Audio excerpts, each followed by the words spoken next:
Mga boss, welcome po sa ating channel. Kulang po ba mga boss ang channel ng iyong signal box? Halimbawa mga boss, nagpa-load ka ng load 300. Sa load 300 mga boss, sa HD, meron siyang channel na 77 SD, 14 channel HD. Meron siyang total na 91 channel. Ang isa sa dahilan yan mga boss kung bakit kulang ang channel ng iyong signal box, kapag mababa mga boss ang signal strength at signal quality ng iyong signal box, yun ang dahilan minsan kaya kulang ang iyong channel. Paano malaman natin mga boss kung ilang percent ang signal quality at kung paano ayusin para makumpleto ang channel ng iyong signal box? Makumpleto siya ng channel 91 sa load 300. Ganito mga boss, gagamit tayo ng remote control.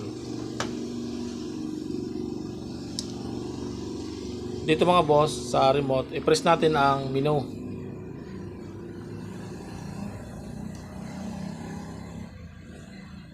Sunod dito sa gilid, tapos i-press pa natin ulit. Ayan. Dito mga boss, sa signal test, malalaman natin dito kung ilang percent ang signal quality at signal strength. Press natin dito sa baba. Ayan. Press naman natin ang OK. Ang password niyan 4 na 0.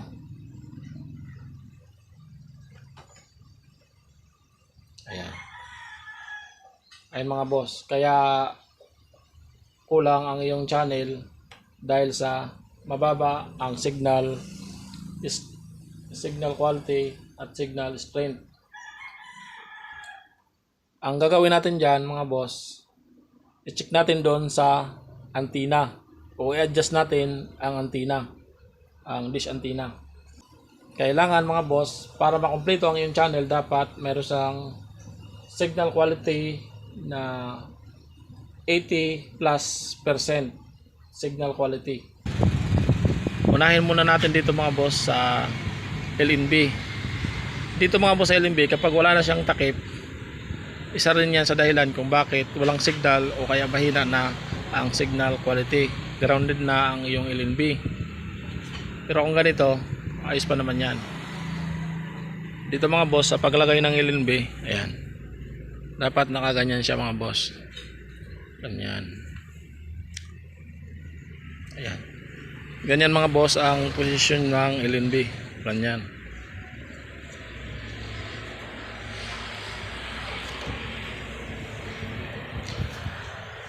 Dito naman mga boss sa azimuth at degrees.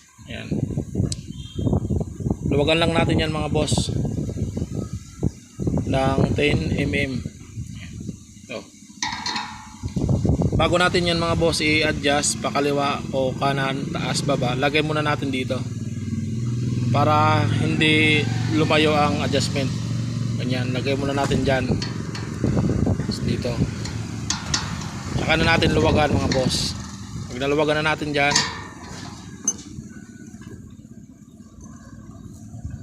tapos dito sa kabila luwagan natin dyan. At bago natin yan mga boss pihitin, kailangan mga boss nakikita natin sa TV kung ilang percent na ang kanyang signal strength at signal quality.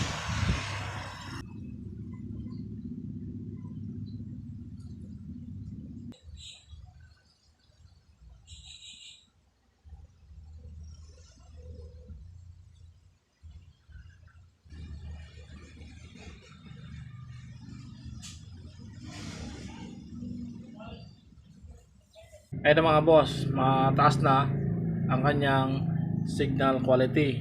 85% na mga boss. Maayos na yan, goods na yan mga boss. 85% at ang kanya namang signal strength, meron siyang signal strength na 100. Ayan, 85%. Kapag ganyan na mga boss, 85% na o 80+% ang signal quality, pwede natin yan mga boss higpitan ang mga tornilyo.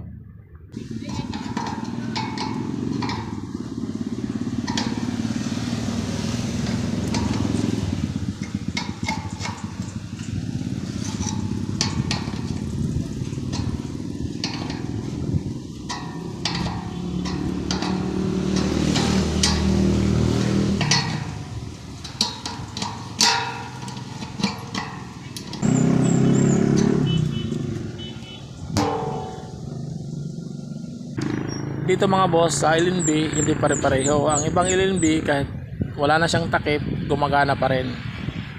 Kung walang signal ang iyong signal box o bababa ang signal quality ng iyong signal box, tapos dito mga boss wala na siyang takip, mas maganda palitan mo na ang iyong LNB.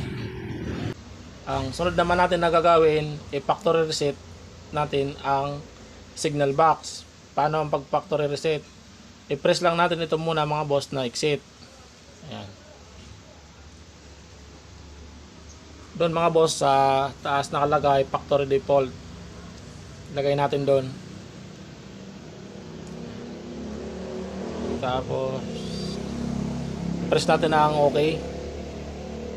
Ang password 4 na 0. Process ilagay sa OK. Sa OK. I-press na naman ang OK. Hintayin na lang natin mga boss mag-download ng channel, mag-update ng channel.